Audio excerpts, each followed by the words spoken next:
at a big question, okay? And hopefully by the time we're done with the segment, we'll have some wonderful answers, which I have no doubt that we will. What if Africa's farmers could move beyond producing raw crops, as it were, and instead build entire industries around them? Think about it. Well, the Pan African agricultural organization Farmers Pride International is exploring a cluster model, as we understand it, in Botswana that would connect farmers with processing, research, technology, as well as markets. Crops such as Moringa, turmeric, ginger, and devil's claw could become the foundation of new businesses, jobs, and export opportunities, which is so exciting. So, what would it take to then turn these high value crops into something that is sustainable when we look at African industries? Let's have the conversation now with Alphas Zazagomo, who is Executive President of Farmers Pride International. Wonderful to have you back on our program. Thank you very much, Alphas. Thank you for the time. Thank you very much. It's an honor for me to be here again and to talk production for Africa. Thank you very much. I think this is such an exciting one when we look at agro processing, but at a bigger scale.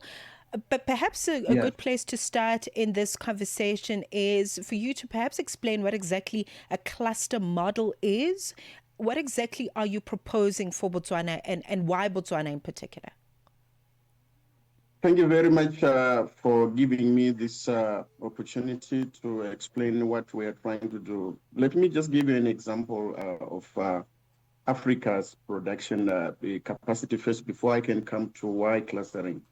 Mm-hmm. Africa has got vast tracts of land, 60% of arable land, water. We have got 365 days of sunshine, but we find ourselves importing food from other countries. And the reason why this is happening because we have an agriculture which is fragmented and structured.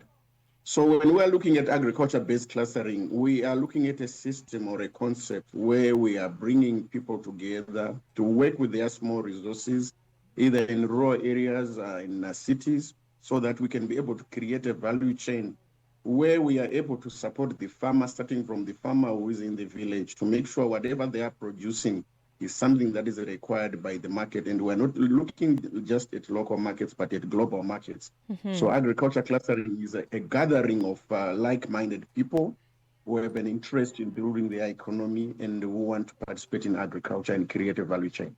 Right. That is very incredible. But I'm also just interested in finding out, how you've identified these crops. I mentioned Moringa, turmeric, ginger, devil's claw. Why are you seeing these particular crops as ones that hold strong potential? Yeah, to just mention a few, these crops that we are looking at, just a few of out of the 48 crops that we are doing. We have 48 crops, which we call high value crops. We are looking at crops here that are required by the international market, not crops that we eat or consume in country. Let me just give an example. We have been growing cabbage. Our children have been going to universities to learn about chomoli and all that. But those crops are being sold locally, not into the international market. You cannot make a breakthrough with a cabbage. But if I'm looking at Moringa, this is a global recognized powerhouse when it comes to nutrition and vitamins. So this is a sought for crop that is required by countries all over the world. Black carrot is something that is very scarce. If I'm going to be talking about this, I need a whole day because this is a carrot that is actually been hidden from Africa for a long time and which contains what Africa requires. Let me just give you an example. Black carrot is selling at $3,000 on the global market, the powder only. But Africa did not know that. We've been growing the yellow carrot, which contains carotene oil and vitamin E. So we are looking at crops that are required by other countries. The devil's claw, it's all over in Southern Africa. We've been sitting on it. It's required in Germany. They need it for their horses. They need it for arthritis. We are looking at ginger, looking at turmeric. So we identified crops that are borderless, that are sought for, crops that are that can bring foreign currency to our countries. Okay, it sounds wonderful. I think we're also in just such an exciting time when we look at agriculture as a value chain, and also how farmers are waking up to agribusiness and the possibilities that lie beyond the farm gate, if you will. So what does it take to move a farmer from simply producing the crop to being part of a profitable value chain as you describe it? The first thing that is required is mindset change, because in Africa we've been taught subsistence farming, where I just Mm, grow a few mm, crops for myself to eat. And again, we've been looking at farming as a part-time activity. Let me give you, for an example, right now, our white brothers and sisters, they are born on farms, they grow on farms. They know that farming is all about production, and they feed the nations. But us as Black communities, we've been brought up in locations where we think that we have to just go to school, after going to school, then go and look for a job. So we have to do mindset change for our people to understand the value of agriculture and how much money is actually in agriculture. Today's millionaires or the future millionaires of this world are not going to be coming from any other sector. Minerals are a luxury, but when you look at food, everyone eats food. So the first thing that you have to do is to educate an African brother and the African sister to understand that there is money in crops. And again, agriculture is the life and the future. Please walk us through this journey, because I'm trying to picture it as a farmer walking this journey. How would farmers actually benefit financially from this particular model, as you describe it, Alphys? Not just through selling, but also just the raw produce. Right. What we are doing as Farmers Pride International, we are not just looking at selling to the international marketing, but we are looking at, first of all, at rural development. We're implementing a project called a Rural and Agriculture, Rural and Urban Agriculture Innovative Production Program. We have been looking at countries like China. I'm a scholar from China. I was taught by the Chinese how they come to be and how their economy is strong because of agriculture. So taking a person from a rural area, for instance, who are looking at going to a city to find a job, but leaving land and water in their area. You have to educate them and make them understand that they have to develop where they are staying first. It's all about understanding the concept of development in the sense that a rural area should be transformed to become an industry and be able to create jobs for other people and also for the future generation, building a legacy and also building a generational wealth for the families. So first of all, you have to give them to understand the value of agriculture. What is it in agriculture before we go to money? It's all about looking at the climatic environment, climatic change. It's all about looking at our environment. How can we be able to develop ourselves? How can we be able to influence people to understand that we can still stay in our rural areas, develop our rural areas, make them to become countryside like in other countries, and be able to make it into life. 100%. All right. A very big conversation. We will look at, next chapters of agro processing with Alphys Zadzagomo joining me on the line in his capacity as Executive President of Farmers Pride International. Let's take a break. Africa World Hour with Mposi Tole. Video circulating on social media has drawn attention to rising tensions between citizens of Mozambique and South Africa. Solomon Mondlane, a Mozambican political figure, journalist, and a member of the National Alliance for Free and Autonomous Mozambique, Anamola. What was your reaction when you first saw the video from Ponta do Oro? To say this, when we are dealing with this issue, we need to be sober-minded. We need to understand that the level of hate amongst the people from the two nations being South Africa and Mozambique and other African countries is at a level which we need to understand whatever reactions that comes from them. I was a bit disturbed, though I had to be calm and understand the background of such acts, and to also say to myself, we are still going to experience this. Africa World Hour with Mposi Tole. Catch it on the Channel Africa app, SABC Plus, and on channelafrica.co.za. Weekdays from 9 till 10 p.m. Central African Time. The African perspective is stronger because of your point of view. Happy Women's Month. Channel Africa, the journal with Matseko Musito. All right, welcome back to the program as we explore all things living land through our agricultural feature here every single Tuesday, exclusive to the journal. So, what would it take to turn high value crops into sustainable African industries? That is the great idea, or the big idea behind this conversation I'm having with Mr. Zazagomo here, who is executive president of Farmers Pride International. I'd like us to look at the role of research, Alphys. Where do research, technology, and innovation actually fit into making these industries commercially viable? Thank you very much. Agriculture cannot stand alone without research and development. So let me give you an example of what we've done on our part. We've put up a strategy that has got 4 pillars. The first pillar is intellectual, where we need to involve the educational sectors to make sure that they take part in the development of the crop, to development of ways that can be able to unpack what is in every crop, looking at value addition.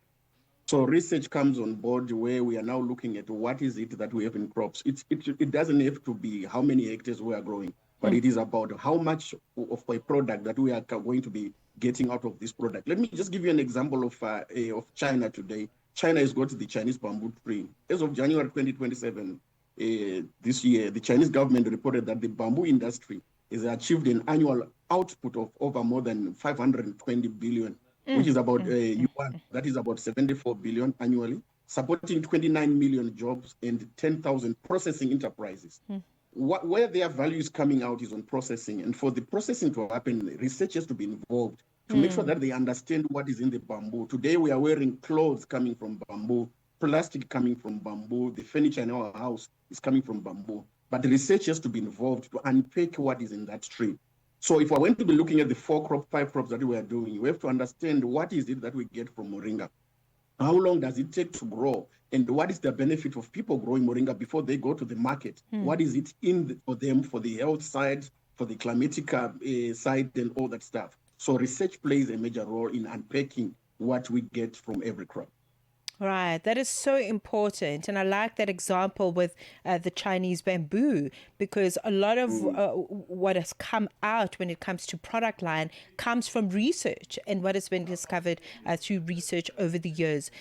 I want us to go back to Botswana because essentially this is a model, a cluster model that is going to benefit much of the farming sector in Botswana. What infrastructure and investment would Botswana then need to make this cluster model work at a grand scale?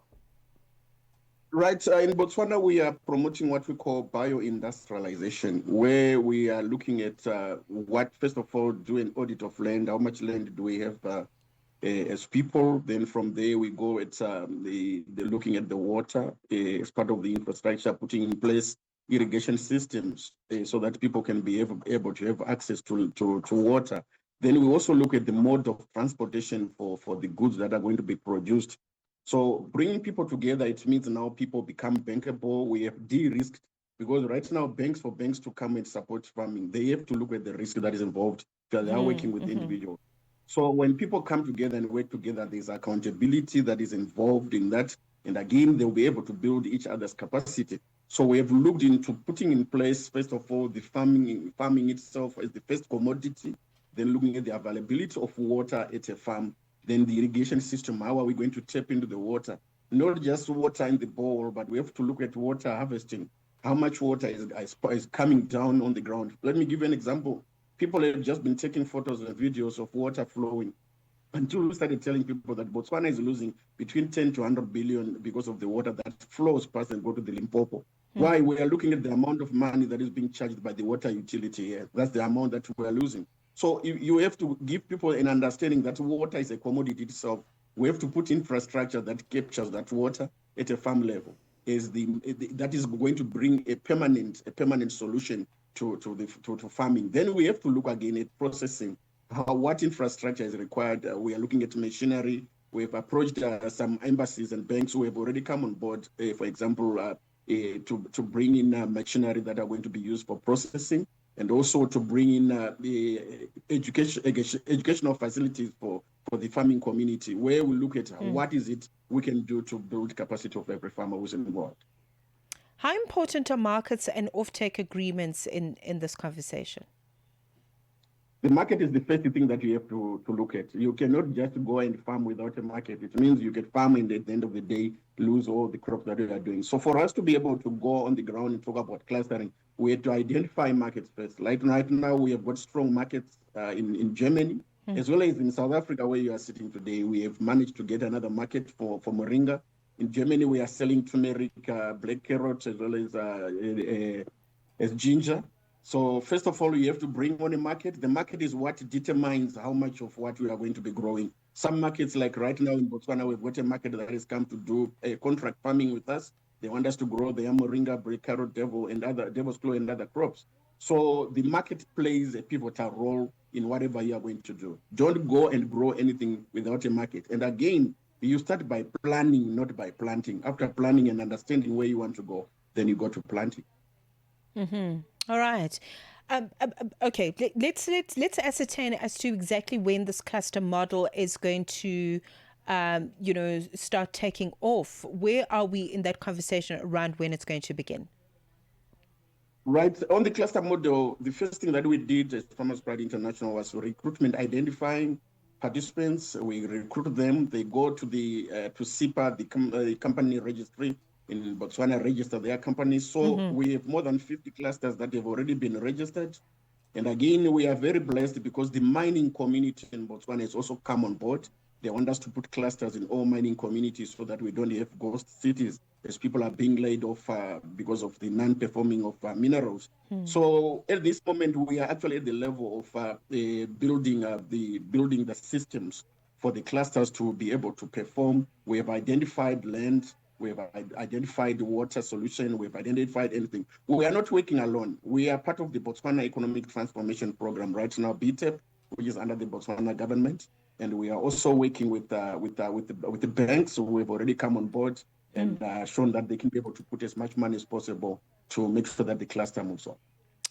This is extremely exciting, and I think for me, you've thought of everything. I mean, from de-risking to access to market to the research and implementation, and the role of technology in this work is all incredibly significant to make sure that this is sustainable beyond, and to really create meaningful opportunities within the agricultural value chain. Thank you very much, Alphys, and all the best. Hopefully, when we come back, we can have a roundtable with one of the farmers that's participating in this cluster model. Thank you very much. Thank you.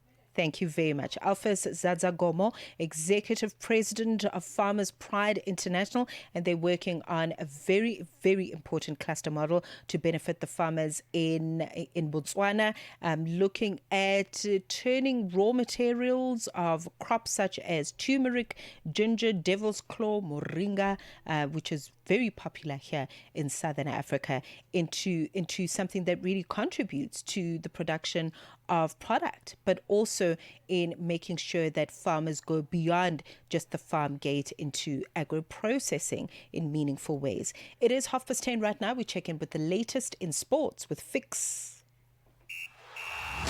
Sports on Channel Africa.